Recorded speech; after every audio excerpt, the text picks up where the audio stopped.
hii imeandaliwa na Concord kutoka sehemu za huko Marekani. Ndani ya kambi moja iliyokuwa inaitwa Shimpo, kambi hiyo ya kijeshi ambayo ilikuwa inaongozwa na Vietnam, hawakuwa na habari siku hiyo kwamba Marekani walikuwa tayari wameshazunguka.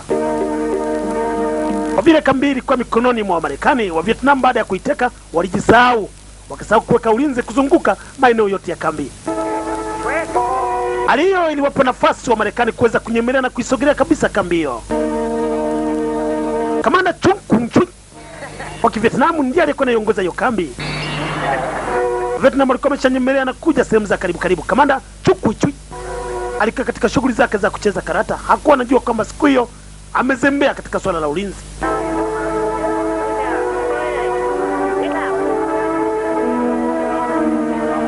Makomando wa Kimarekani walinyemelea taratibu na kuingia, kujipenyeza na kupenya kabisa ndani ya hiyo kambi.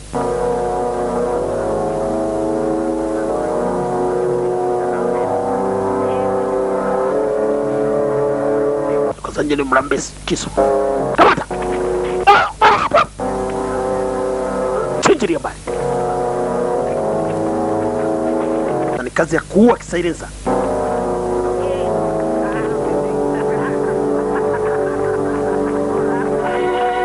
Na kwenda katika ule mwendo unaitwa fire and movement. Piga kisu. Kwanza ni kuua kimya.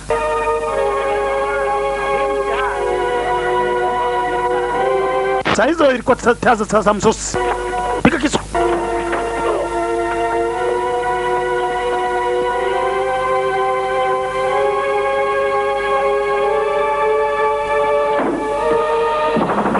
Baada ya kumaliza ulinzi wa karibu, sasa ilikuwa ni kazi ya kumwaga mwani.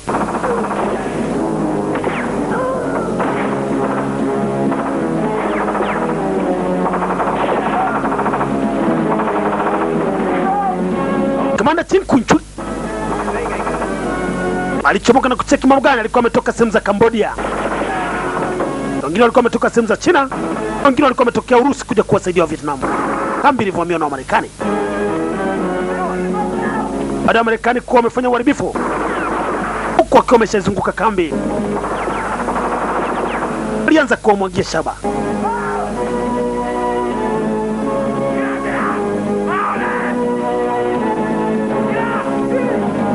Marekani walichomoka mbio nyuma wakiacha viazi.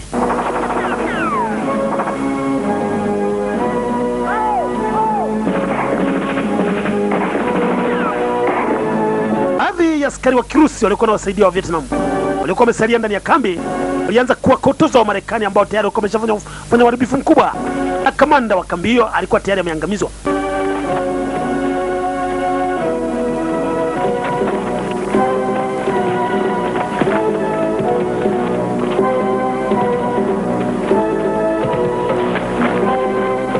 Marekani walikuwa wameacha ravia ambako wangekutana. Wako wapi? Pale! Ponga mbele! Vietnam wanajaribu kufukuza.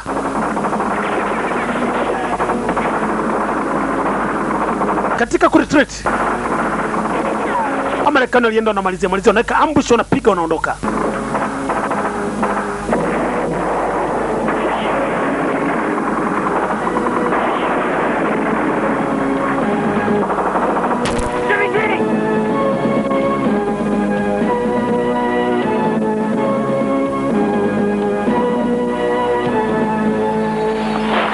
Baada ya kufika sehemu walikokuwa wameficha boti lao, alikimbiza boti na kuingiza moja kwa moja kwenye mto. Baadaye waliwasha injini. Vietnam walipofika pale pembeni, walibaki midomo wazi. Yametuacha lakini wamefanya uharibifu mkubwa. Wamefanya uharibifu mkubwa. Wamemuua na kamanda wetu. Mbio ya Shimpo ilibidi ihamishwe na kuhamia katika maeneo mengine. Christopher Santiago alikuwa ndiye mwandaji mkubwa wa picha hii, The Field of Fire. Askari wa Marekani baada ya kuwa wamefanya uharibifu katika kambi hiyo ya Shimpo, waliondoka na kwenda kupumzika katika base yao waliokuwa wameandaa. Taarifa zilikuwa zimefika kwamba wanatakiwa waamke asubuhi wajiandae kwenda kwenye patrol. Banda aliingia kwenye kambi na kuanza kuwaamsha, mwagia maji. Nalala ovyo ovyo. Na amka. Sasa niache. Kamata kidole cha mguu. Sasa unanivunja kidogo. Nimesema amkeni, tuna kazi ya kwenda kwenye patrol. Man, come on, wake up. You know what day this is? Komanda, wewe siku zote unajifanya kama wewe ni komando. Komando wako kusaidia kitu kwa sababu juzi nimevamia kambi, imetimua mbio, amkuleta hata mateka. So what? The place is coming in. So unatuamsha ovyo ovyo. Time za asubuhi bado kuna kabaridi baridi, inabidi tupumzike. Jimmy, cut me some slack, man. My head's still full of hot jungle. Unajua kazi baada ya kuwa tumemaliza tukarudi nyumbani, tutaweza kupata nafuu bwana. Na amka. Mmoja akadondoshwa chini. Katika wakati ule ule Golf Mike Phantom Fighters za Kimarekani zilikuwa ni mbili zikiwa katika uwanja wa kivita zinashambulia. Katika kipindi hicho Vietnam walikuwa wamepata silaha za kuangushia ndege, aircraft fighters. Get the Sandys in there. Sandy 1, this is Seashell. We've got a mayday on the trail. 2 down, area Alpha 2. Contact. Taarifa ilikuwa imefika kwenye hiyo kambi kwamba ndege moja ilikuwa inashambulia vibaya sana na askari wa Vietnam. That's a Roger. Sandy flight on the way. Jaribu kuangalia ni ndege ya nani hiyo ambayo imetunguliwa. Ilikuwa ni ya Major Wilson akiwa na Captain Anderson. It's unlocked. What have you got, Willie?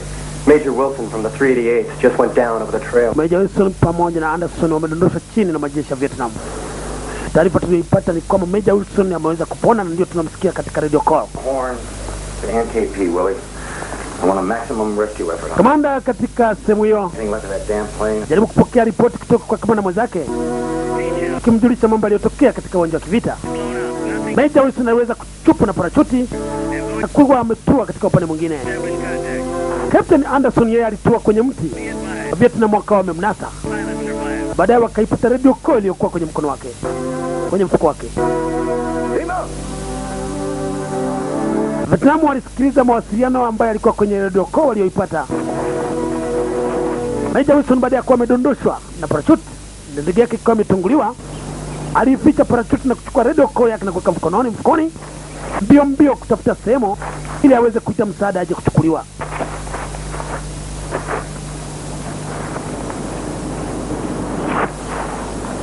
Wakati anawasiliana na makao makuu waje kumchukua, kumbuka radio call ya Captain Anderson ambaye amepoteza maisha ilikuwa sasa mikononi mwa Vietnam. Kwa hiyo mawasiliano yote walikuwa bado hawajabadilisha frequency.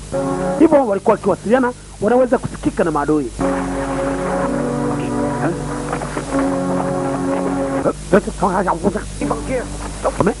Moja amedondokea hapa, amejificha. Ameondoka. Njia. Pata bwana moja. Vietnam walianza kumfuata na kumkotoza Major Wilson.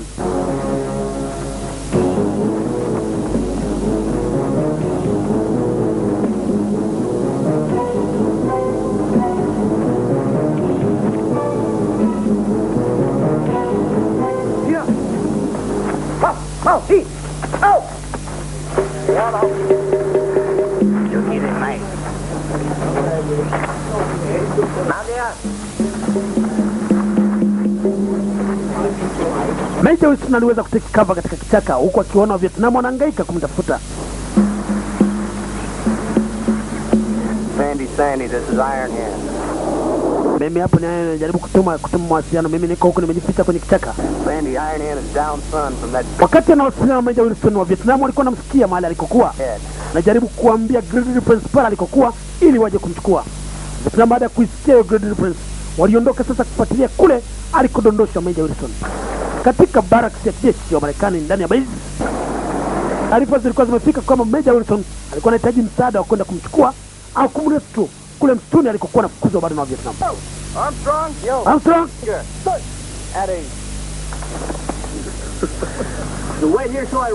Wote sasa kwa pamoja mtaondoka na helikopta kwenda kujaribu kumkomboa Major Wilson ambaye sasa tumepata ripoti kwenye msitu.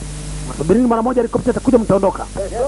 Wengine ambao hawakuwemo kwenye hiyo squad mission ya kwenda kumkomboa Major Wilson walikuwa pembeni wakiangalia wenzao. Moja kati ya makomando alikuwa amechaguliwa kwenda na helikopta alimuona mwenzake na kwenda kumbatiana. Huyu alikuwa ni kwenye kikosi kingine na huyu mwenzake akiwa kwenye kikosi kingine. Kwa ni kiasi cha miaka 4 bado hawajawasiliana. Nini unavaa kofia Vietnam? Mwisho tutakupiga risasi. Najua tunajikumbusha unapovaa kama Vietnam, basi tunaweza kuzoea sura zao, hatuwezi kuwaogopa. Tumeshawaogopa ndugu yangu. Sasa hivi tuko hapa, ni njia moja tunaondoka na kurudi Marekani. Tuna retreat. Hey guys, is that cheap or what? Chief, real chief. I told you, cheap. Hey, they said that's against regulations. Yeah, regulate this. I don't think so. We better get back in formation. Hey. See out in the bush, Charlie's dick is too small. Kumbuka mnapokwenda katika uwanja wa kivita wenzangu, jaribuni kuwa waangalifu sana. Kuna makombora, kuna mabomu wanapanda wa Vietnam. Mimi niko hapa najaribu kula mtoto wa Vietnam. Unakula vyakula gani bwana? Vyakula vya Vietnam naona kula ovyo ovyo. Kula chakula cha Kimarekani bwana. Tuko katika Viet Cong, lazima tufanane kabisa na Vietnam. Unajua unapokwenda katika nchi ya mtu mwingine, lazima ujifunze chakula chao. Na kula kidogo. Kula kidogo mwenzangu na wewe. Nini? Senene? The green sun. Nipe mimi nakula chochote kinachokuja hapa. Kitakachoonekana mbele yangu mradi ni chakula mimi. Lakini nini wanakula watu hao? This a real air, where the peaches? Mmenipa chakula, mmenipa uozo. Helikopta gunship ya Kimarekani iliambaa kwenye anga za juu katika misitu ya Vietnam kujaribu kwenda kuona kama wanaweza kumkumbuka Major Wilson. Major Wilson baada ya kuwa ameelekeza ni wapi alikokuwa katika msitu, alianza kuhangaika kuona, na kwa mbali aliweza kuona helikopta inakuja. Vietnam ambao walikuwa wameshanasa mawasiliano na wao walikuwa njiani wakielekea pale pale alikokuwa Major Wilson. Kwa mbali nao Vietnam waliweza kuiona helikopta ambayo ilikuwa inakuja kumrescue Major Wilson. Niko kwenye kichaka cha pili. Jaribu kuangalia kwa chini kwenye kichaka cha pili upande wa kushoto. Ndiko ambako nimejificha. Vietnam wakiwa na 7V walisogea wakiangalia helikopta inajiandaa kutua kumchukua Major Wilson.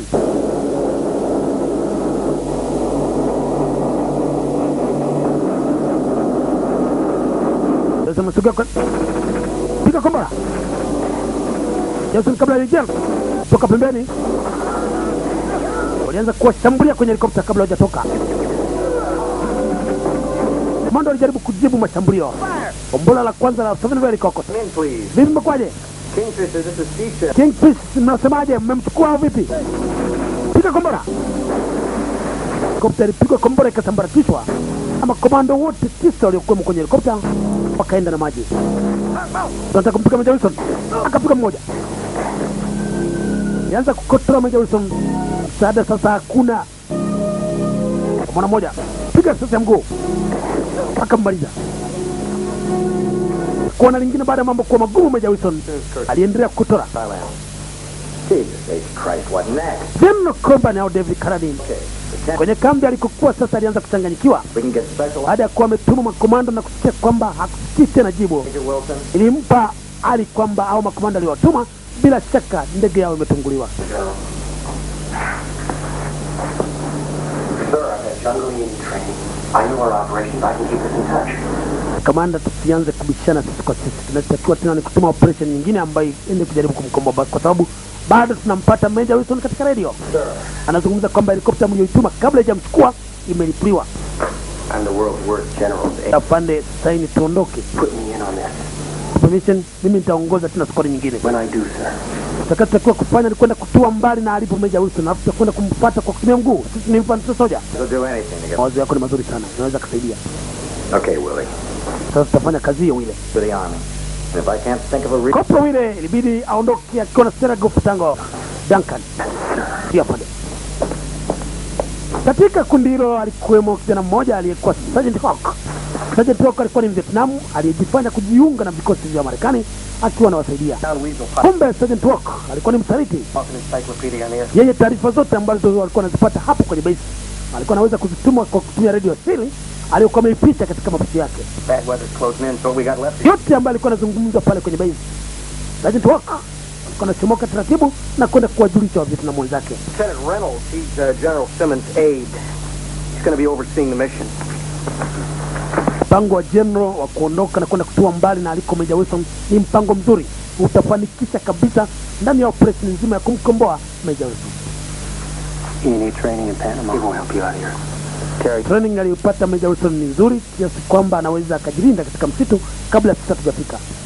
I know the area the way to Flywood, the way Wilson. Najua ni area gani ambako tutaruka na kwenda kutua Finding it. kabla ya kuanza kuchapa miguu kuelekea kule alikokuwa. Special ops will have a chopper on the pad at 0500. Reynolds will brief you on the operation side. Je, amejaribu kujulisha ni wapi ambapo alipo? Ametujulisha kwamba yuko kwenye poli ndani ya Vietnam. Overnight. Si mbali sana, ni kiasi cha maili 600 kutoka hapo tulipo. Sergeant Hawk wa Vietnam alikuwa yeye ameficha radio yake katika baa moja ambako kulikuwa na Vietnam wenzake. Mambo yanakwenda bwana yule ametoa kwenye msitu. Na ndege ilikuwa inataka kumchukua radio, vipi ipo. Pita ndani ukazungumza na Vietnam wajulishe. Sergeant Hawk alielekea katika chumba cha mawasiliano ambako alikuwa ameficha radio yake. Akawajulisha kwamba mipango inaendelea. Alifungua radio na kuanza kuwasiliana na Vietnam.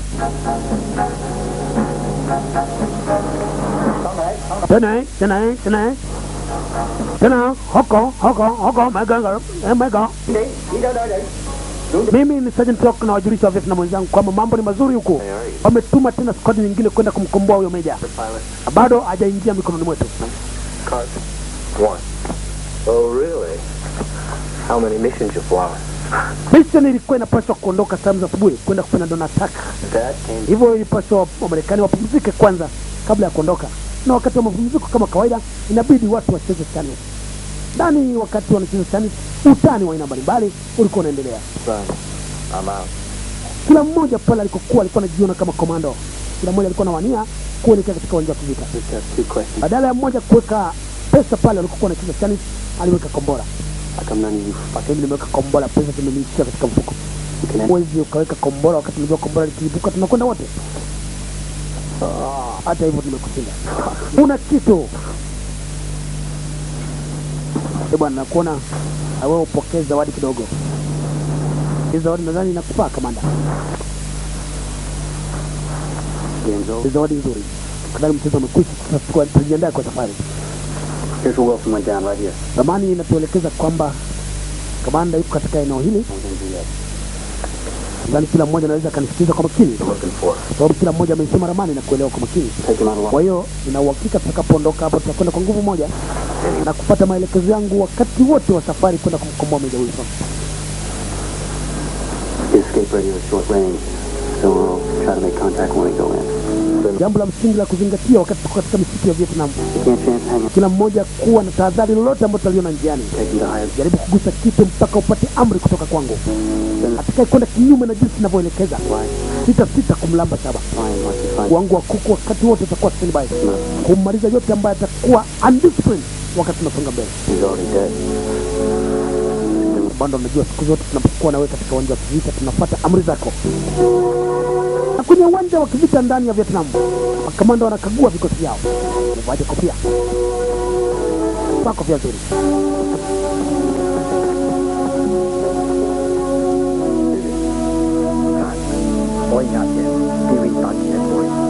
Meja Fat alikuwa anapata ripoti kutoka katika kambi ya Simple Camp. Kamanda katika kambi ya Simple Camp ameangamizwa. Amerika wamepenya mpaka ndani ya kambi hiyo. Tumempoteza kamanda wetu. Bado tuna uhakika na vikosi vyetu na tuna nguvu.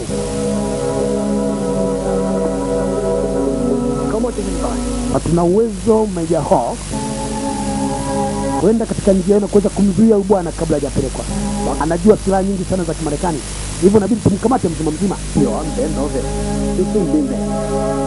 Wametuma timu nyingine ya kwenda kumkomboa. Na bahati nzuri mawasiliano yao tunayo. Na ile kijana wetu ambaye yuko katika mikononi mwao, yeye anaendelea kutupa taarifa mbalimbali.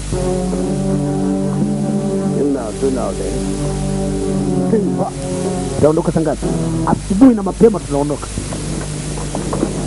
Sergeant Hawk hakuacha kufanya uharibifu katika hiyo kambi ya kijeshi.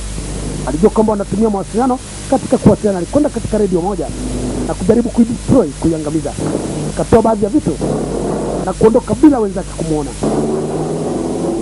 Inakuwa ni hatari kabisa katika uwanja wa kivita unapokuwa na msaliti ndani ya hiyo kambi.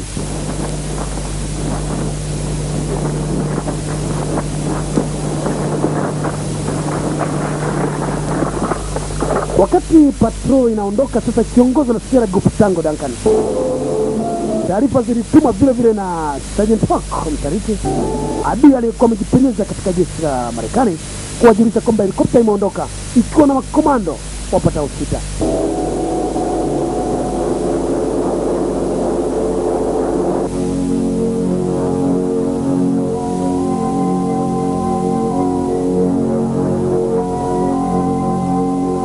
Meja Wilson aliendelea kusota katika msitu. Sasa vikosi vilivyokwenda ni vikosi mchanganyiko. Warusi wako mchanganyiko na Vietnam.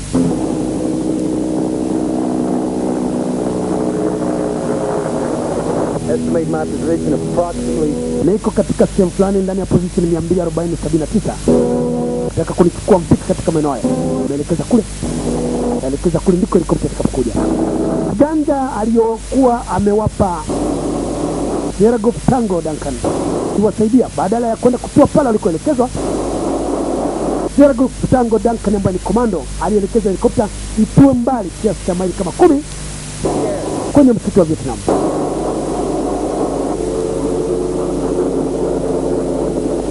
Bibi, mbona helikopta inakwenda sehemu nyingine? Atui pale, waliona helikopta inasogea mbali kabisa. Walikuwa wanajaribu kusogea mbali ili kuepuka moto wa maadui. Kweli waliweza kutua salama. Sasa wakajitosa katika msitu kuanza kumsaka Meja Wilson. Mwendo wao waliondoka wakati wanasonga mbele. Mwendo wa kwanza ilikuwa ni single file, mstari mmoja, huku nyuma anabakia mmoja na linda. Pilot aliondoka na helikopta kurudi makao makuu kwenye base, wakati makomando sasa wanaingia kwenye msitu. Twende! Helikopta imetua kwa mbali, fata kwe, helikopta ilikotua. Nyakua miguu na kumaliza yoyote mtayemkuta njiani. Meja Ho aliyekuwa anaongoza kikosi cha Vietnam aliendelea kuongoza vilivyo kikosi chake kusogea kule ilikotua helikopta. Kwa mbali waliona helikopta inaondoka inaishia. Ndipo alipoanza taratibu kufuatilia huku wakisikiliza kwenye radio call yao. Kosa walilofanya wa Marekani ni kutobadilisha frequency katika radio call. Hivyo ilikuwa inakuwa rahisi kuweza kujua yote waliokuwa wanazungumza katika radio call. Kutumia nyasi, kutumia kamba ya nyasi wakati tunasonga mbele, na mwendo utakuwa ni mwendo wa kunyakua na kutotatota. Kweli walikwenda katika mwendo wa kunyakua na mwendo wa kutotatota, huku wakituatua na kumienda katika msitu ili wasaidia wasionekane na wa Vietnam. Waliweza kufika pale ambako captain mmoja wa pirate wa kivita alikoacha amedondoshwa, ameuawa na wa Vietnam. Mwache, hakuna haja ya kumchukua. Sasa nasuga mbele kwa kaanguka. Hilo na mbariga. Twende. Siona kama nimechukua mgumbe. Twende.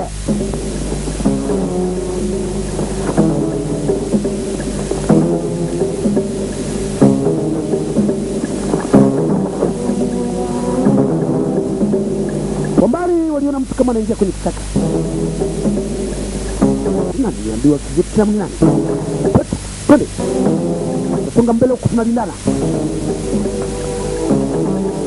Mwendo wa kwenda huku tunalindana. Katika ile kitu inaitwa section battle drill. Hizo jifunzo wakati wa kwenye mafunzo ya kivita. Section battle drill ni kwata za section. Na mtu anasogea. Wewe. Ndio. Kitu sasa tunakuja kuchukua. Yuko huko. Piga kelele bwana. Tumempata.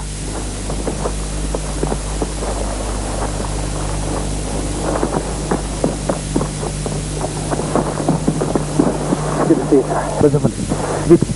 Nimepigwa na mguu. Thanks, Lieutenant Reynolds. Bado nina nguvu ya kusonga mbele. Real soon. Okay, fanyeni kila njia. Kila tutakapokuwa tunapita tunapanda viazi kwa sababu nyuma tunafuatwa. Kwa mbali waliweza kusikia vyote. Vietnam wanapokuwa wanasonga mbele katika uwanja wa kivita. Wao wanakwenda wanazungumza ovyo ovyo. Hawawi na siri katika midomo yao.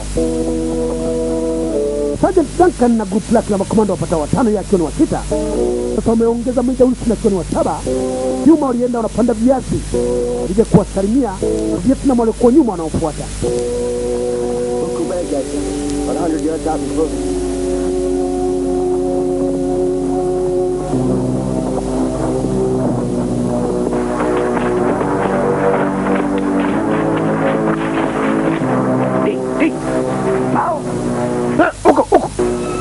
zinaonekana nyayo bado ni mbichi. Panda viazi. Anza kuvikwa viazi.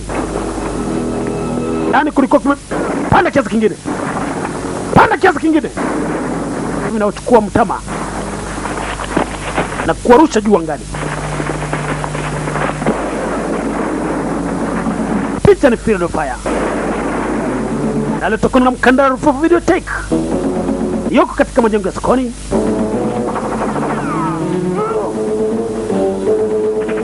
Ndani ya mtaa wa One-Way. Karibu na stendi ya mabasi mjini Bukoba.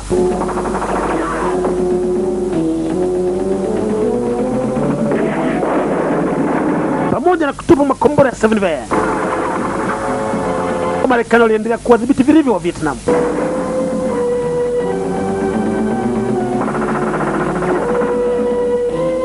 Ambao wanaachia shaba tamtama.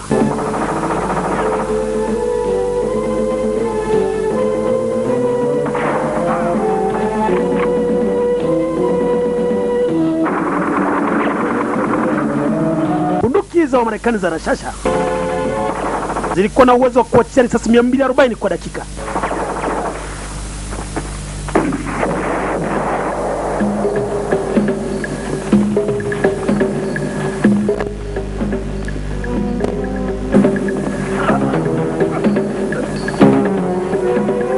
Mguu wa Meja Wilson endelea kupata matatizo. Vile alikuwa vile ni komando Meja Wilson. Aliendelea kwenda huko na ukaruka na mguu mmoja. Meja Ho fika mbele, alikuta maiti za wenzake ambao wamefyekwa na makombora ya Marekani. Sasa ulikuwa ni wakati wa mapumziko na kujaribu kumfanyia first aid Meja Wilson pale alikoumia.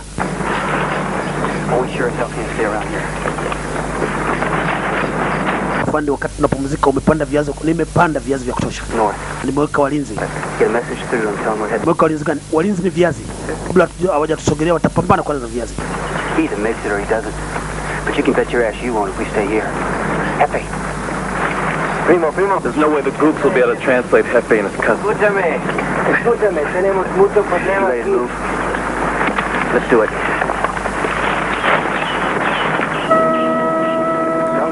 Meja Wilson alitengenezewa mkongojo. Wakawasiliana na makao makuu kuwajulisha kwamba sasa wako katika eneo gani waje kuchukuliwa. Taarifa zilifika mpaka kwa Meja Ho pamoja na Meja Fati wa Vietnam. Wakajua ni wapi sasa wanakoelekea. Kazi sasa ilianza upya katika awamu ya pili. Waliamua kwenda kuwazunguka kwa kutumia boats za wavuvi zilizokuwa katika mto Menchanga.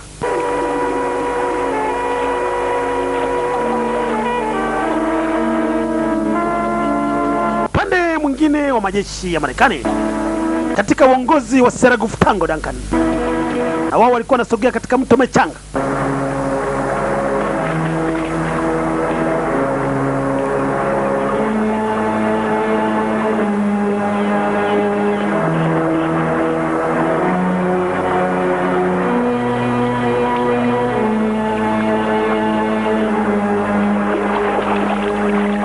Baada ya kuwa wamefika kwenye mto Menchanga, walitengeneza boya ambalo limetengenezwa na migogo. Migogo ni pingili za migomba.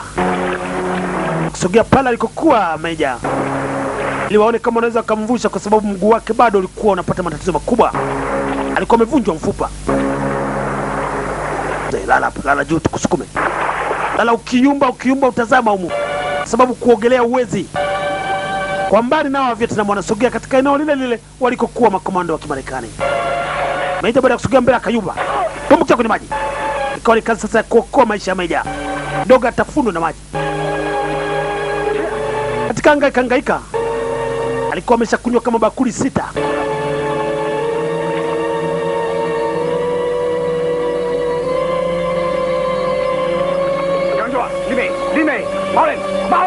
Wala kule Vietnam wameona wa Marekani. Up river.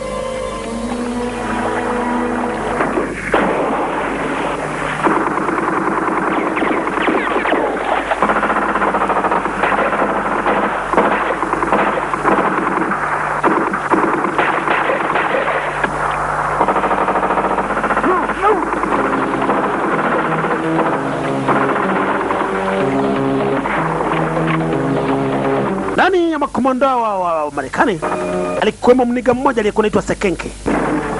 Mniga huyu Sekenke alikuwa anajua kuikontrol vilivyo mashine gun. Anaweza kujikokota na kufika ng'ambo. Amtupa kwenye kichaka Meja kuanza kujibu mapigo. Huyu mmoja aliyebakia nyuma hakuwa na kombora la kuweza kuizamisha ile machua ya Vietnam.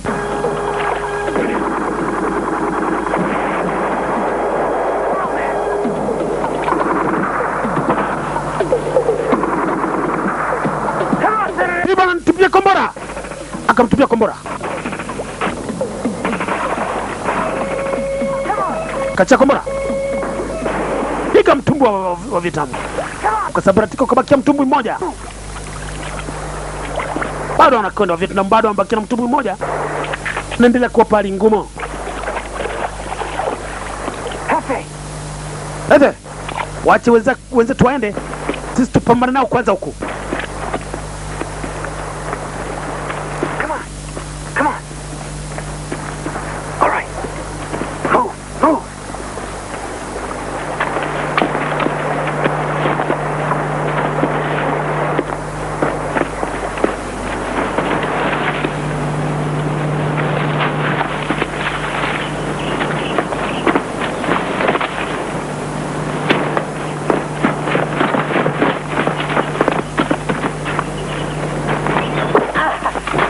Walianza kuwazunguka moja moja. Piga! Nakwenda. Piga kisu! Chokoroma, wacha koroma. Makomanda wawili waliobakia nyuma waliweza kuwa pali ngumu wa Vietnam.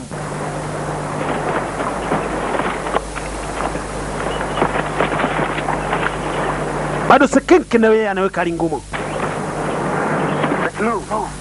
Twende. Sekenke huko hapo, niko nyuma huko mzee. Sio na wasiwasi na mimi nakuja. Mara kwa mara Sekenke yeye alikuwa anataka kubakia nyuma. Ili aone lolote linalotokea na baki kama mlinzi. Meja ho wametuacha wa makomando. Sikubaliani nao. Bidi sasa ni kuwazunguka. Tuma ripoti makao makuu. Mwambie Meja kwamba sasa section ya 17 izunguke upande mwingine na sisi tuzungukie upande mwingine. We're max range. I'm not even getting static. Tumekimbia sana. Yeah, maybe some. Bidi kwanza tupumzike kidogo. Alafu tuanze tena safari. Kwa sababu sasa tumeshaona ni kwenda kwa mguu. That fucking jungle ride. Huyu mtu tunayekwenda naye sasa hivi tunampeleka tusaidie nini? But we're gonna run out of that. Naweza kwenda naye mwisho tukafa wote. Sasa tumpige risasi. Madre. Zungumza maneno gani bwana baya eleweki. Tumekuja kumsaidia kamanda na lazima tumchukue. Bitch is busted. We'll use a spare. I would if I had the damn thing. I checked it out myself an hour before we left base. But it ain't here now. Well, maybe you dropped it. Nah, I didn't. I set those in special just to avoid that. There was an hour when our gear was over by the off stand. Done. Mawazo ya mwenzao ya kutaka mwenzao wamlipue hawakuweza kukubaliana nayo, ila walianza kujadiliana kiasi gani cha silaha walikuwa wamebaki nazo ziweze kuwasaidia katika safari yao nzima ya kuendelea mbele kumkomboa Meja. What's the problem, Sergeant?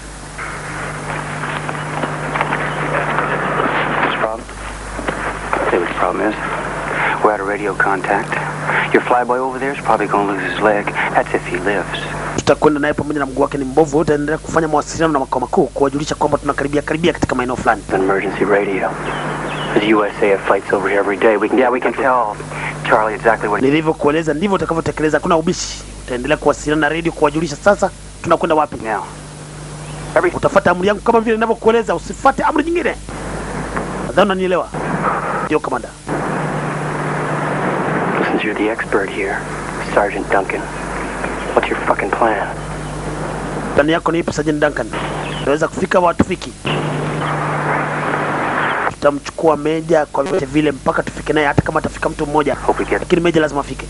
If he shows up at all. I can't raise him, sir. Keep trying.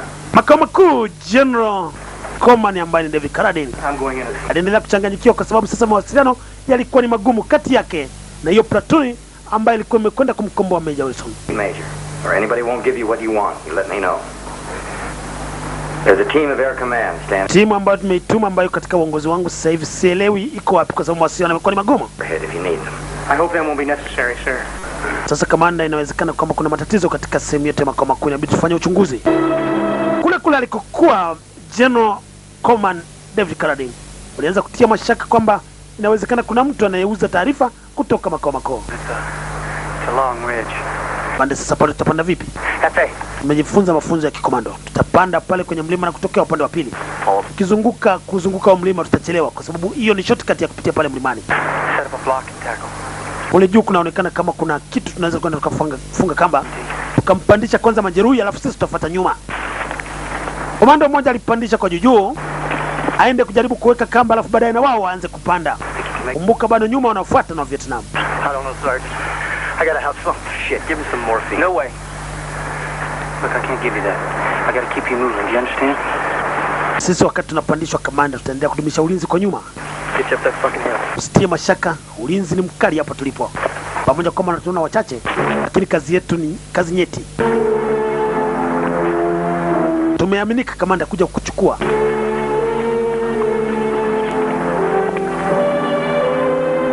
Private Jimmy ndiye alikuwa kwanza kupandisha kwa juu kwenda kuweka kamba. Dari rusha kamba na kuwapa wenzake wakaanza kupanda mmoja mmoja. Vietnam wako nyuma wanakuja. Kwa mbali kiasi cha maili kama 3, Vietnam waliweza kuwaona makomando wa Kivietnam wakikwea mlima.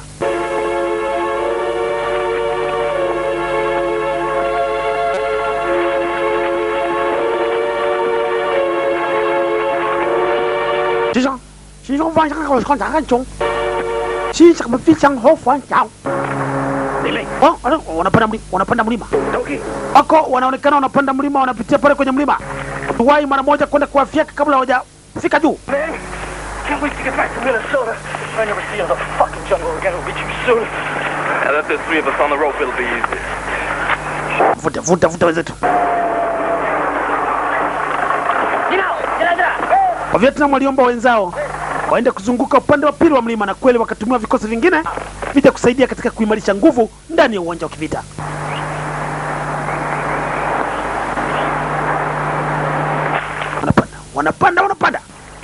Wanapanda naona wanampandisha, na tunaona sasa hivi wanampandisha na mwenzao.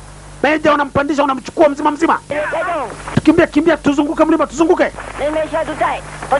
Sisi hatuwezi kupanda kupitia pale walikopanda kwa sababu hatuna kamba, tunazungukia upande wa pili. Tendo cha Vietnam kuchelewa kuzunguka upande wa pili iliwapa nafasi makomando kuwa wote wamepandisha juu ya mlima.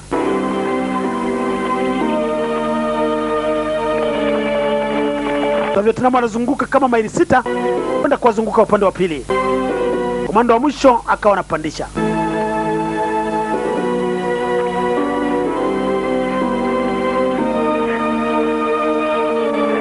Shika mkono.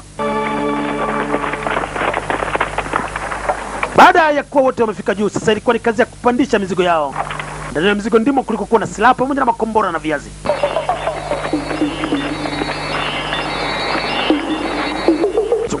Zungukeni. Zungukeni upande wa kushoto. Section nyingine zunguka upande wa kulia.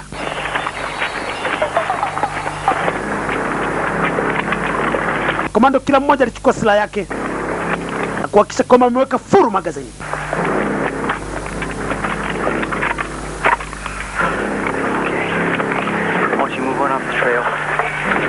Sasa nabidi tuelekee kwenye trail ambako tunaweza tukapata msaada.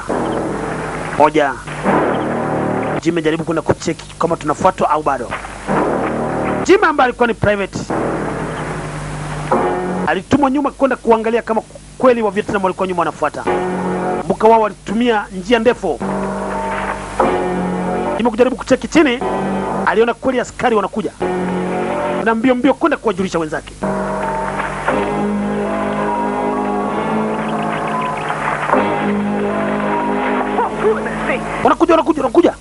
Wanakuja wameongezeka. Ni wengi. Tutafanya nini kabla ya kuondoka? Tugawane maeneo. Twende huku tunapambana.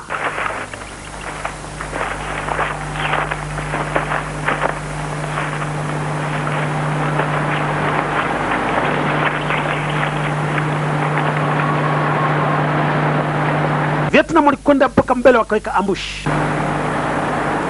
Ilikuwa inaitwa surprise ambush, ambayo itapiga kwa kushtukiza.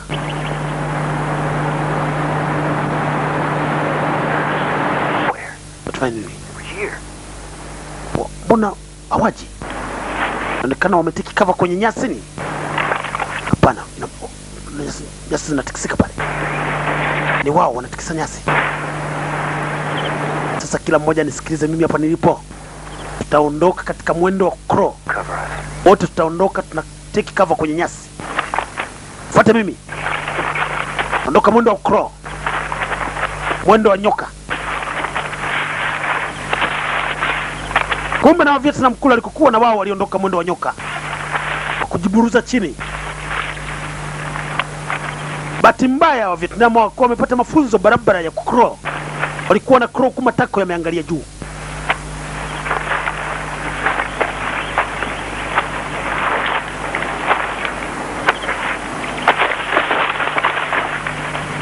Wakatiki kama kwenye ona kamoja kanakuja kana crawl. Huko kanakwenda kanapiga kelele. Hakuna. Ngoja nini? Tumongere.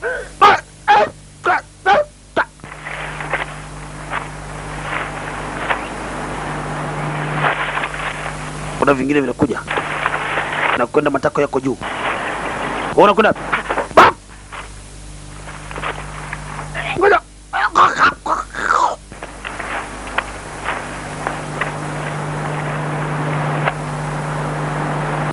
Vipi huko? Na vingine vinakuja. Umeweka matako juu, tazani mzinga wa mota. Ngoja, vitupie salamu. Vikaripiwa na bomu. Sasa kuna siri tena.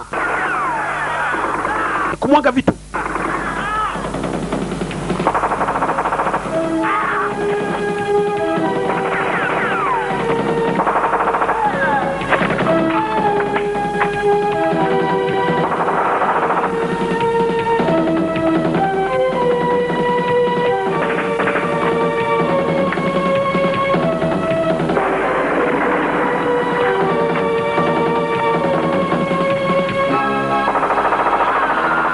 Waliokuwa kwenye OP ilikuwa ni observation point ya Vietnam.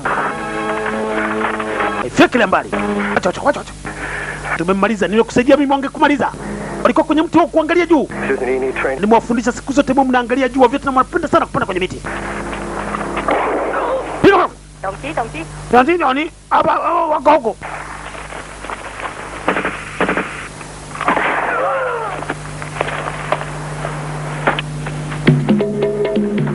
Jima na cheki alimwona Vietnam na kotora. Kuna wengine alianza kumkotoza wakati wenzake bado wanaendelea na mashambulio. Akawezi kutuacha. Akawezi kuniacha.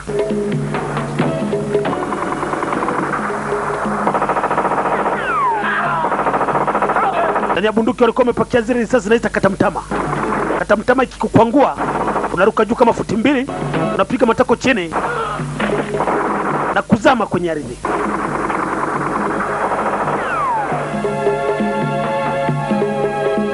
Jimmy bado anamfukuza Vietnam. Jimmy uko wapi? Akamrukia. Kama mtu pakatini. Kwa nikabaliga. Akakuchoma kisu. Kaona nikatotoka dogo. Akafanya kosa. Hakuna kumuonea mtu huruma. Kakampiga risasi. Pamoja na kumpiga risasi akamalizia kwa kisu. Ukawa ndio mwisho Private Jimmy. Lakini ni makosa yake. Pigwa risasi. Amepigwa risasi. Twende kucheki.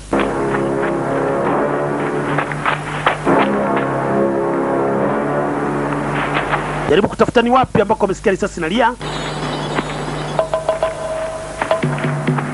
Armstrong alipofika pale alikuta Jimmy tayari ameaga dunia. Umefanya ujinga wewe.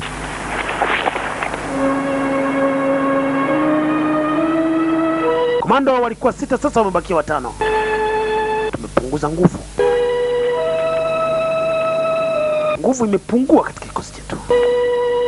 Alikuwa ni askari mmoja shujaa. Bahati mbaya. Vitambulisho wao hawakuwa wanaweka shingoni. Vitambulisho vyao vya kijeshi name targets. zilikuwa zinawekwa pale sambamba kwenye kamba za buti.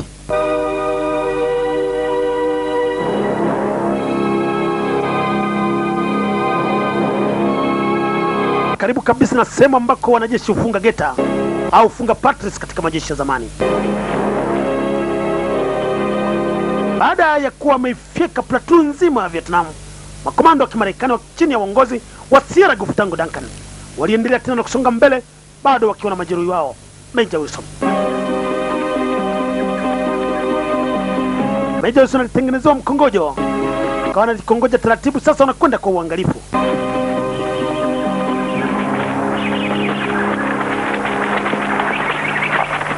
I've convinced them to launch a C-130 gunship over the area tonight. The weather's going to hell in a basket, but they may be able to establish contact. Just tell them not to act like it's anything special, General. Mipango nilikuwa nayo sasa hivi General ni kutuma helicopter gunship kwenda kujaribu kuangaza kwenye misitu. Sandy's up. General, jaribu kuwa mwangalifu ukituma helicopter gunship. If I can get... Wa Vietnam wamepata silaha za kutungulia ndege, inaweza kuwa ni hatari kwako kwa maisha yako. General Coleman David Cradin alikuwa sasa anapanga utaratibu wa kujaribu kutumia helicopter gunship kwenda kusaka kwenye msitu, kuona kama anaweza kuwapata wa makomando wakiwa na Major Wilson. Siku nyingine ilibidi waende wapate mapumziko ili asubuhi tena waanze safari.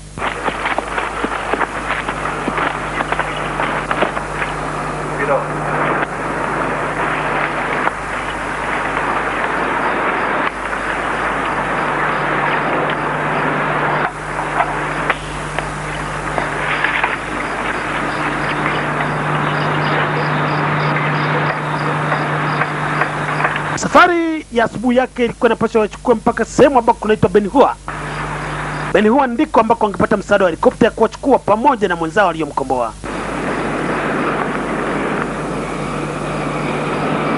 I don't know how many times I told that fucking hawk to quit that fancy bullshit with his knife. I told him to waste him and use a shotgun. Nawezekana Hawk ambaye nilishawaeleza siku zote kwamba ni msaliti, analeta matatizo, ndio maana tunajulikana tulipo. I want any more you guys dying on me. You understand? Because I take that shit personal. Mimi nakueleza wewe unalala usingizi. Kuna maana nakueleza kwamba kuku na matatizo. Now get over here and eat your lizard.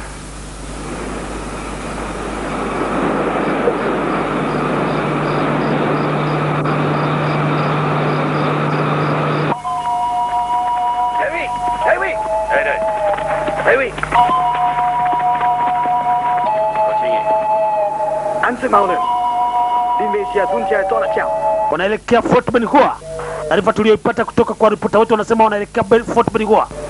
Huko msituni mliko msonga mbele. Meja Fati alikuwa anamjulisha Meja Ho pale ambako maadui sasa wanaelekea katika vikosi vya Vietnam. Songa mbele.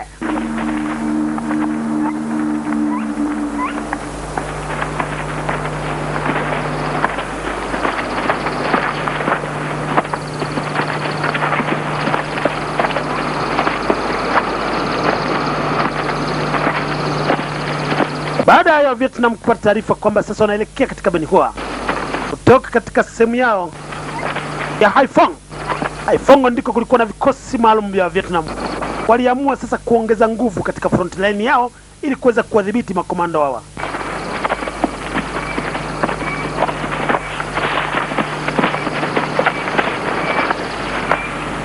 Ulipopambazuka time za asubuhi,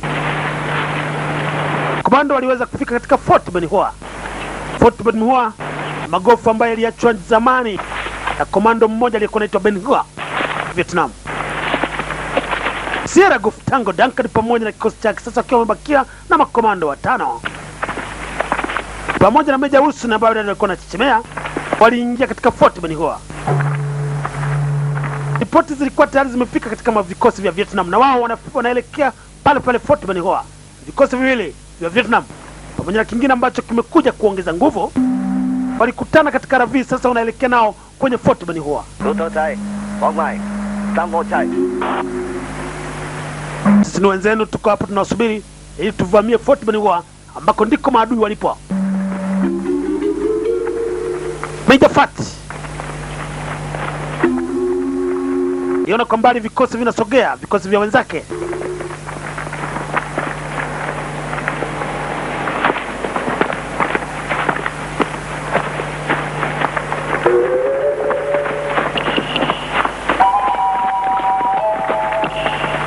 Pande sisi tumekuja kujiunga na wewe. Tumetumwa na kamanda. Unganisha nguvu na moja twende. Kunaja mazungumzo. Baada ya kuwa wameingia katika Fort Benhua, hawakuzembea. Wa Marekani waliamua kuweka ulinzi sehemu ya juu wakati wanapumzika na mgonjwa ili aweze kupata nafuu asubuhi yake waendelee na safari au waje kuchukuliwa katika sehemu hiyo ya Fort Benhua. Terry's gonna show. Better be soon. We'll give him till noon and then we're out of here. We got one last chance. Laos. Msikate tamaa vijana. Uwezekano wa kuja kuchukuliwa upo. Pande siamini kama tutakuja kuchukuliwa hapa. Okay, guys. Here's the situation. Pande tunahakika kwamba naongeza nguvu kwenye kambi. Duncan and the guys made it. Sergeant Duncan yuko aliko amezidiwa nguvu. Jana mmoja That means they probably got charged. Jimmy ameshapoteza maisha. Sisi tunaondoka kwenda kuongezea nguvu katika uwanja wa kivita. It's a gook. Tutakwenda katika muundo mmoja kuelekea katika Fort Benhua ambako tunaweza kumkuta angali mzima au namna gani. Wote mtafuata amri yangu. Mimi ni mzee, niko na kujisaidia bwana. Alikuwa ni Sekenke kidogo amripue kamanda wake Duncan. Take a break, man. Duncan kapumzike. Mzee niache, bado naendelea. That could be fatal. Mimi naweza This shit would... nenda kapumzike, mimi nitaendelea na kazi. Do you? Sekenke alikuwa anajulishwa apumzike baada ya kuwa amekaa muda mrefu pale kwenye lindo. Fucking jungle. Sure as shit hate to end up being some tiger's breakfast. Vikosi vya Vietnam ambavyo sasa vimeongezewa nguvu vinasogea Fort Benhua.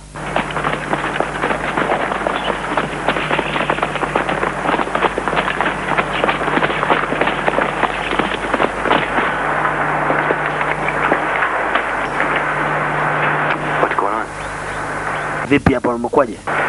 So umechukuliwa katika zamu? Nimekuja kupumzika lakini naona hapa ndiko ndaka kofia ndugu yangu. Anything happens to Hii barua nilionayo mfukoni nimeshaandika. watch the see to it when mama gets to... Pelekee mama barua yangu hii. Umjulishe jinsi nilivyopambana. Sababu nilikuwa bado sijaoa. Mama alikuwa anapenda nikirudi vitani nikaoe. Funny feeling I might not be going... Sasa mama umpe barua yangu. Unajua kama utakufa bwana. Nimeota jana kwamba sitatoka hapa nilipo. Barua umpe mama. Je, mimi una hakika kama nitafika? Na uhakika unaweza wakaanza kushambuliwa. Private Sekenke. Yeye hakuwa na uhakika kama ataweza kupona katika shambulio la pale Benhua. Askari wapatao 140 walikuwa wamepangwa rasmi na wa Vietnam kuvamia katika sehemu ya Fort Benhua.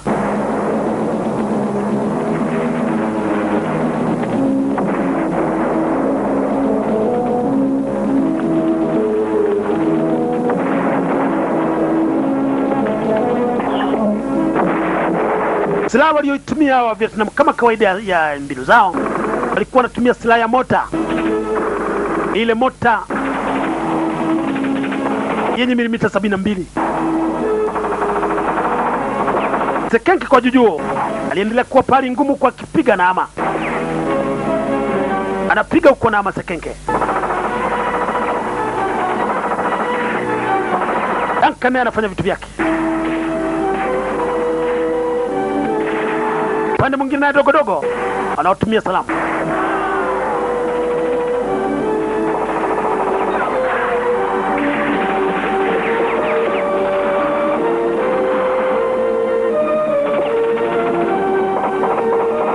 Peter Freedom Fire.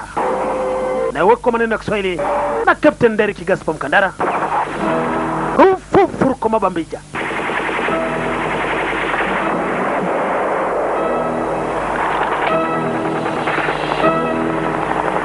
Helikopta inayoleta makomando iliyotumwa na General Command David Carradine inakaribia katika sehemu ya Fort Benhua. Sehemu ya Fort Benhua, moto ni mkali, field of fire. Uwanja wa moto.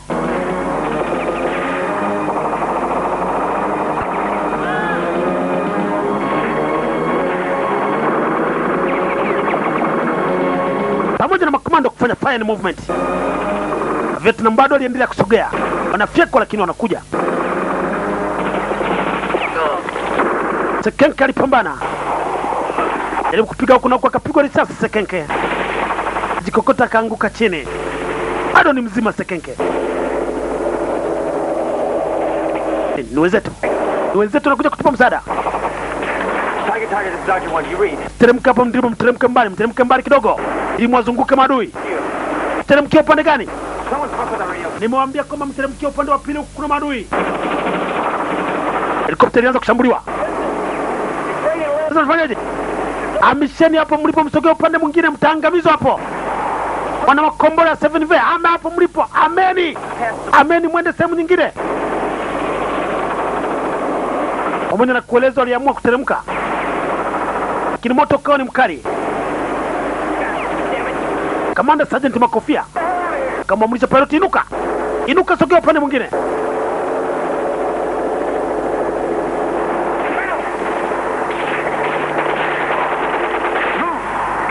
Chukua mgonjwa, tuame hapa, tuondoke. Sekenka uko wapi? Jaribu kuita Sekenka, sikiki alipo. Anza kusogea kwa ndani, waweze kutafuta nafasi na kupata mpenyo, waweze kuishia.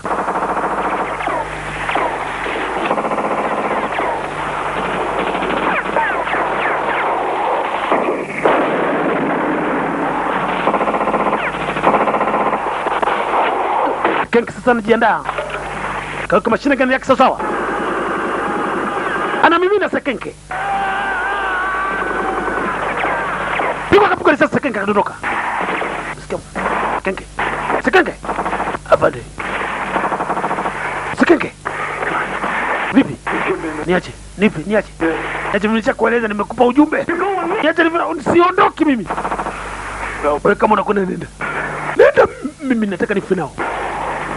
Chukua na kitambulisho changu. Chukua kitambulisho, ondoke. Sekenke anakufa nao. Duncan akaondoka. Sierra Goff Tango Duncan akaondoka, akamwachia Sekenke kazi. Anajitahidi kumfukuza mgonjwa, kumpeleka mgonjwa.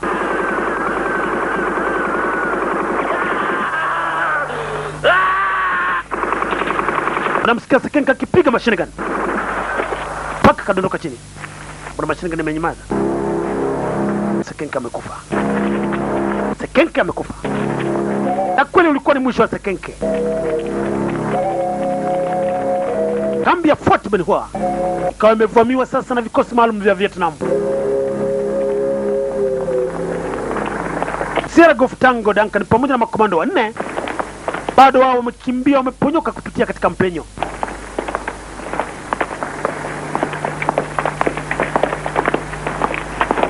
Haijapata, alifika pale alikokuwa Sekenke, akamkuta Sekenke anaishia.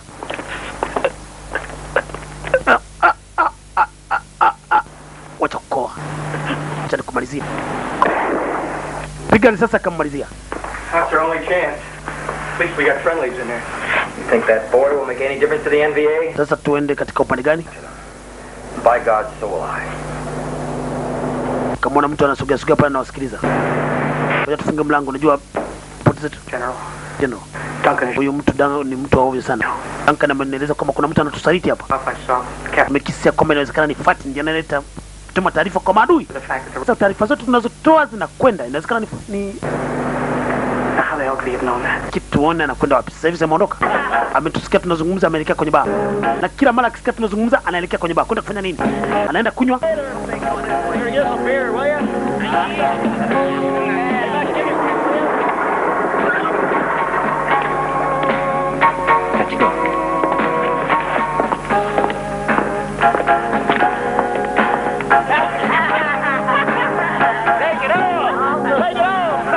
Kweli walianza kumfuatilia Sergeant Hawk.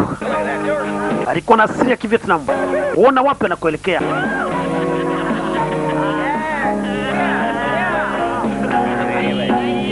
Manda Duncan pamoja na mwenzake. Kumbe kule ndani anatuma taarifa. Haya. Wanasema kwamba wanatuma tena vikosi vingine vije kusaidia huko. Jaribu kujihadhari, mimi huko naendelea kutumia taarifa. Mzee usiingie huko hapa, ingia. Kingia ndani. Akutapiga simu. Akatoa bastora. Game's over, Chief. Muda umekwisha huko. Huwezi kuendelea kutusaliti. Nitaendelea kuwasaliti. Akajipiga risasi. Huko akajipiga risasi. Asiweze kusema lolote. Wakati anajiangamiza, alikuwa tuma taarifa. Tumekosa mawasiliano kutoka kwa Hawk, lakini wanaelekea katika Lauten Border. Lauten Border ndiko wanakoelekea sasa hivi. Hawawezi wakaondoka, tutakwenda mpaka Elephant Pass, sehemu ambako wanapita tembo. Huko Cambodia, seneta ambaye alikuwa anafadhili katika mipango mbalimbali, na yeye alikuwa anakaribia kuingia katika sehemu hiyo ili aweze kuona mambo yanaendelea vipi katika uwanja wa kivita. Yeye alikuwa ametokea Marekani.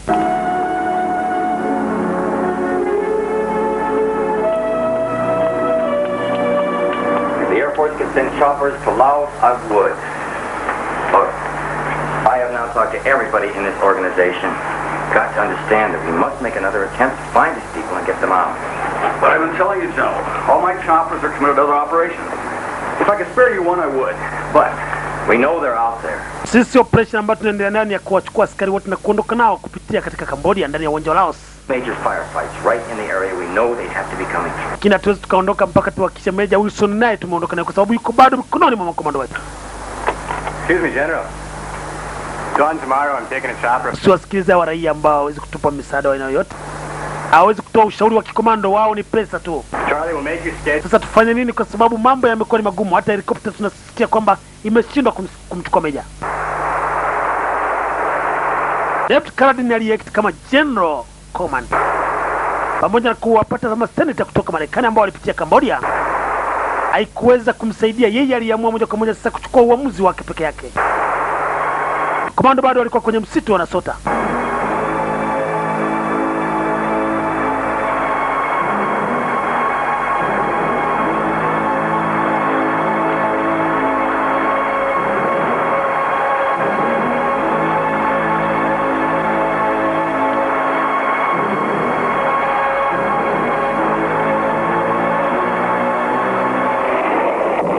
Miji ya Songa Mbele walianza kushambuliwa tena na mota.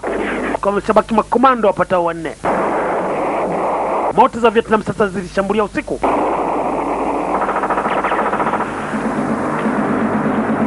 Hawakuwa na ajizi. Waliamua kujibu mashambulio umamo kwenye mvua.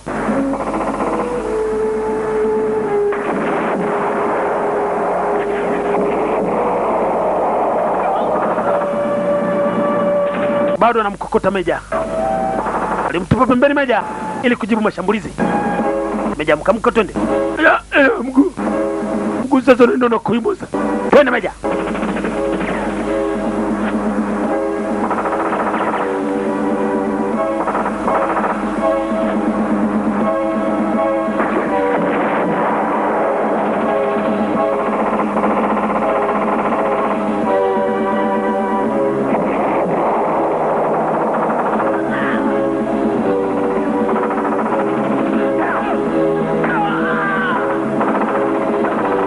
Kuna mtego.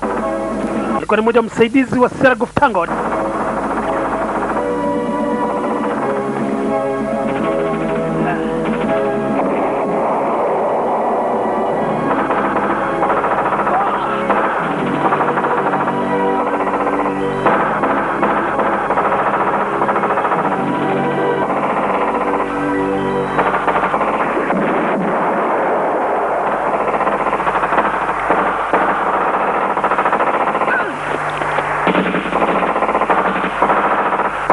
Moja kutoka kunyanyuka, akamiminua shaba na Vietnam. Komando mwingine naye akaenda na maji. Sasa wakabakia 3. Utafika pale alikoanguka. Jaribu kumuita. Na mwenzangu amekwenda. Tumebaki 3. Sergeant Tango Duncan anasikitika kweli kweli, mwenzake naye amekwenda na maji. Kwa kitambulisho kutoka kwenye buti pale karibu na sehemu wanakofunga geta.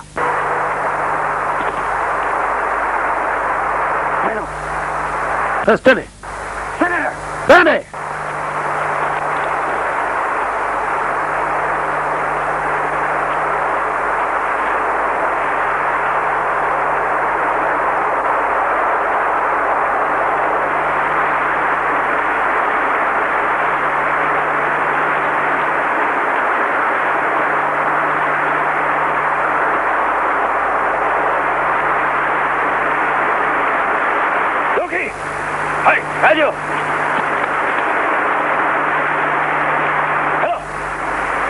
cảm謝命令命啊！我講你好。係，對感謝叫我哋命令。Wanakwenda kupitia katika sehemu ya njia ya tembo. 快住按下載，推啦！ Fati uendelee kukomandi, mimi ho niko huku naendelea kutoa nguvu na msaada nitatuma asubuhi. Sasa hivi siwezi nikatuma askari. Amekataa kutumia msaada. Meja ho amekataa kutuma msaada, mimi Fati naongoza mapambano. Meja Fati wa Kivietnam ambaye alikuwa na asili ya Kirusi ndani ya msitu usiku aliendelea bado kuongoza vikosi vyake pamoja na kamanda wake aliyekuwa anaitwa Meja Ho kukataa kumtumia msaada wa akiba.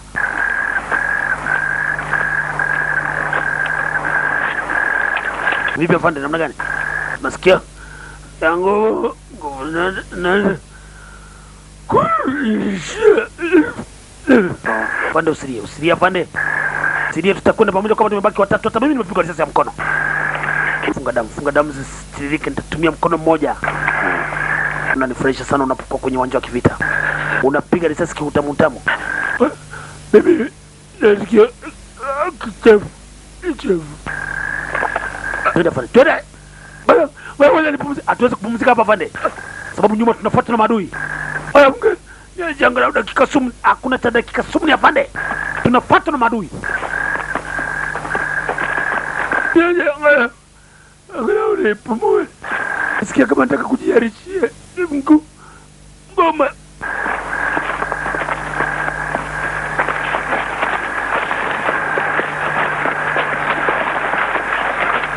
Mkokota hivyo. Simsikilize. Aendi bwana, aendi mguu najiburuza tu. Akadondoka. Si nini sasa afande? Sikia mniaji. Nipige. Ngoja mimi nimpige sasa. Hey, ukimpiga sasa kupiga. Utakufanya nini? Amesema tumpige risasi twende sisi peke yetu. Atatuangamiza sote hapa tulipo. We'll be dead too.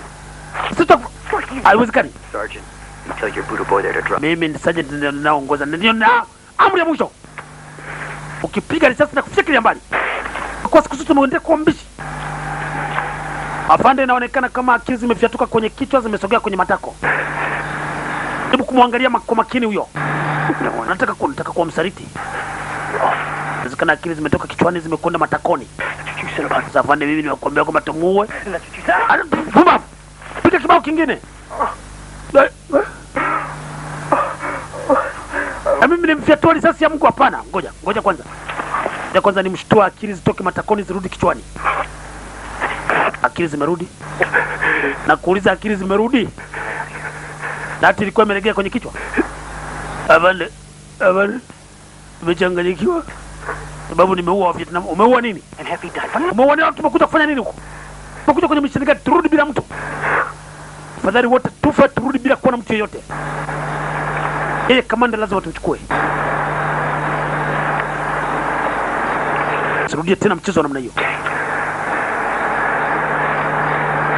Turudie tena shughuli za upumbavu. Tunakwenda naye. Na wewe ndio utakayembeba. David Carradine, ambaye ni General Coleman, aliamua sasa kuchukua helikopta ya kiraia. Ndio mbona wameamua kuchukua helikopta ya kitalii. Inawezekana helikopta ya kitalii wakadhania kwamba ni watalii wanapita kuangalia mambo ya vita. Ndio nisaidia kupenya na kuingia wenzangu walipo. Nimetuma komando yote imekuwa bila buransha. Sasa nakwenda mwenyewe. Makomando wakiwa wamebakia watatu na majeruhi wao. Bado waliendelea kujikokota mpaka taimu za asubuhi.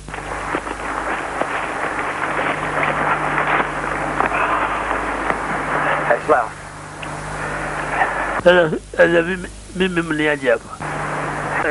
Niaje hapa? Kuendelea na safari. Tutakwenda afande. Tutakwenda afande. Tumekuja kukomboa. Hatukuja kutelekeza. Mwambie huyo anayenichukua meza nipeleke taratibu. Hakuna. Akishindwa kutembea buruza.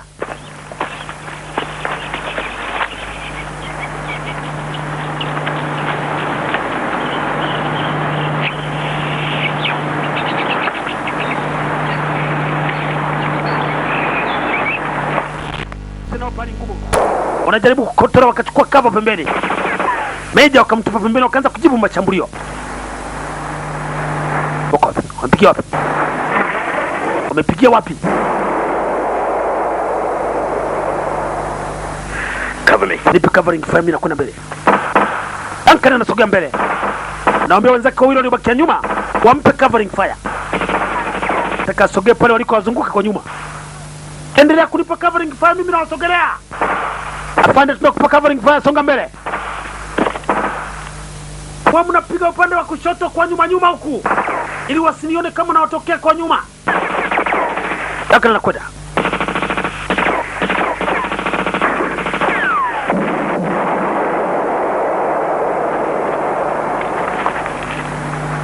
Akawa mwazunguka sasa kwa nyuma, anawaona kiutamu atakao watokee sehemu za nyuma nju. Kwa mwingine aliyekuwa anaongoza vikosi sehemu za mbele alikuwa Meja Fati. Njeni watokee kwa nyuma huko. Sogeni huko. Naona mnakuwa na macho kumchuza muoni. Sasa siwezi kutumia bastola. Ngoja nikoki. Chukue Sierra Mike Golf SMG. Sierra Mike Golf. Helikopta alikokuwa General Coleman inasogea. Naona kama kamanda huko anakuja kwa mbali. Usijali, huyo ni kamanda, inawezekana kamanda amesema atakuja na helikopta ya kiraia. Sogeze majeruhi pembeni.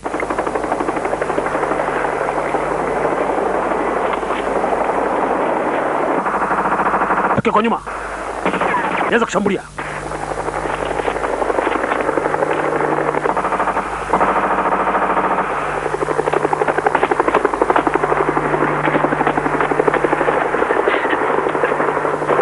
Kimbiza majeruhi kuna kumficha. Vikosi vya Vietnam vimewazidi nguvu. Wakizuba wanakwisha wote. Twende. Unanizungushia wapi? Twende. Kwambia alimzungusha. Nampeleka juu kamguu akakanyagi chini.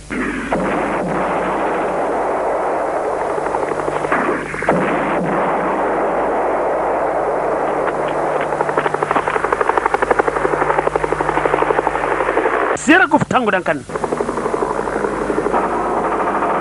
Anacheki na huko kwa juu. General Coleman anatoa covering fire.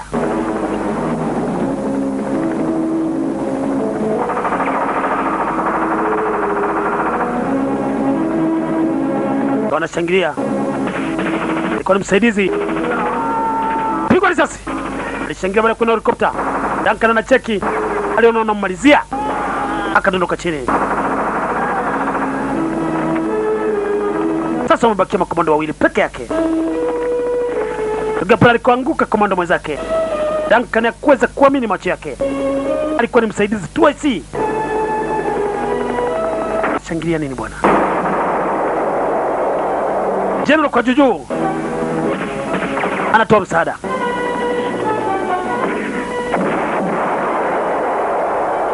Teki kwenye buti. Akang'oa kitambulisho. Ulale salama mwenzangu, naendelea mimi.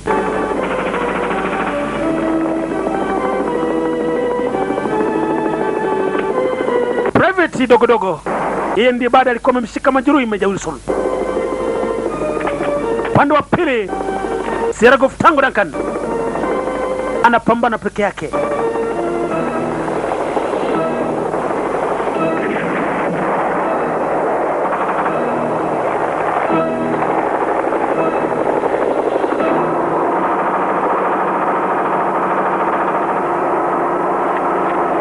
Badisha magazine kamanda.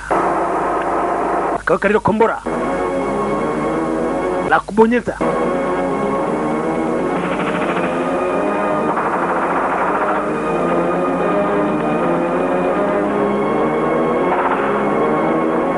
Private dogodogo anamkokota kamanda.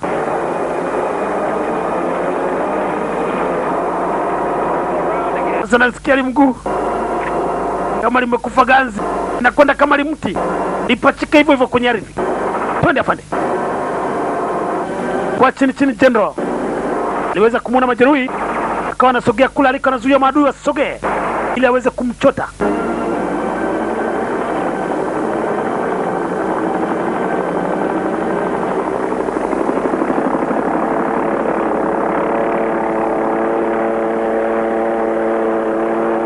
Maadui bado wanasogea. General Coleman David Carradine teremsha helikopta chini na kusogea mwenyewe sasa kwenye uwanja wa kivita. Sogea huku. Panda haraka, sogea kwenye ndege, sogea kwenye ndege. Kokote hivyo hivyo. Ongeza spidi. Uko na covering fire.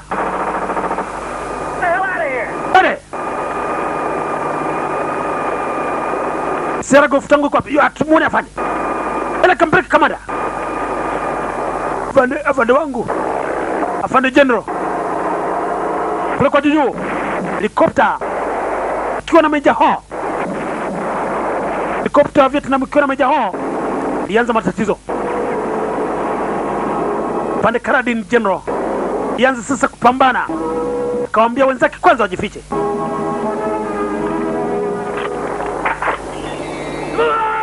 Sasa mapambano hata Seragov tangu Duncan na Meja Fati wa Kivietnam ana kwa ana.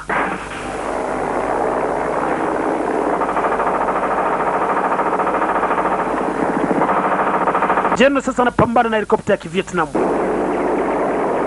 ikiwa na Meja Ho. Ikapita tena kuzunguka tena narudi. Askari wengine wanaongezwa katika uwanja wa kivita. Vietnam wamechachamaa, wataki mchezo na Wamarekani.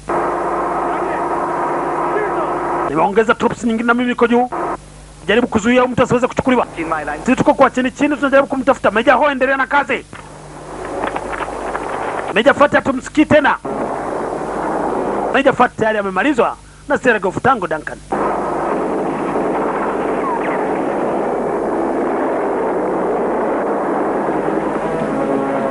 Kimbiza, msogeze mbali kule ambako iko helikopta. Meja Ho anaachia missiles. General alitoka pale kwenye maficho. General anapigana sasa ana kuana na helikopta ya Vietnam. General Coleman anapigana na David Carradine. Papa kaipua. Unajua unapotaka kuiangusha ndege ya kivita, inabidi utoke kabisa kwenye uwanja wa wazi. Helikopta ya Vietnam ilikuwa inawapa kasheshe. Ikatunguliwa. General pamoja na majeruhi wakiwa na private dogo waliingia kwenye nini? Ingia kwenye ndege pumbavu. Namwangalia nani? Kamanda wangu. Afanye kamanda wangu Duncan haonekani. Twende tutamwona. Wakapaa juu angani. Duncan bado yuko kwenye uwanja wa kivita na pambana.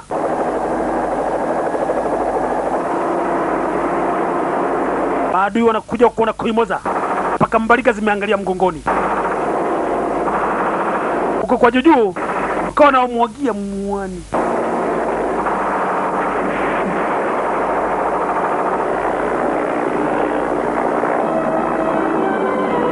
Duncan anaita Seragov tango Duncan. Nakuja mbio. Sergeant aliyekoma katika uwanja wa kivita. Sergeant aliyeiva katika mafunzo ya kivita. Sergeant mwenye kuaminika katika barracks. Anasogea kule ilikokuwa helikopta. Huku nyuma anafuatwa na maadui. Akiona amemsogelea anageuka kidogo.